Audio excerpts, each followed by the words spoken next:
Hello friends, welcome to Sirisha's kitchen. ఈరోజు మనం ఈ వీడియోలో క్రిస్పీగా బెండకాయ ఫ్రైని ఎలా తయారు చేసుకోవాలో చూద్దామండి. ఇది చిన్నపిల్లలైతే చాలా ఇష్టంగా తింటారు. మీరు కూడా ట్రై చేయండి.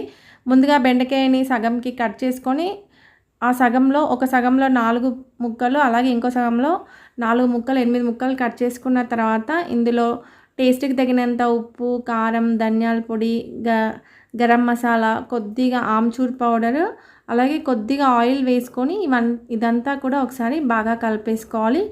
ఆమ్చూర్ పౌడర్ బదులు మీరు నిమ్మరసం కూడా వేసుకోవచ్చు. ఇలా కలుపుకున్న తర్వాత ఇందులో 2 టేబుల్ స్పూన్ శనగపిండి, అలాగే ఒక 1 టేబుల్ స్పూన్ బియ్యపిండి, కొద్దిగా అల్లం వెల్లుల్లి పేస్ట్ వేసుకొని ఇదంతా కూడా బాగా కలుపుకున్న తర్వాత డీప్ ఫ్రైకి కావాల్సినంత ఆయిల్ కడాయిలో వేసేసుకొని మనం వీటిని డీప్ ఫ్రై చేసుకోవాలండి. ఇంతే, చాలా సింపుల్గా మనం బెండకాయ కురుకురే రెడీ చేసుకోవచ్చు. మీరు కూడా ట్రై చేయండి.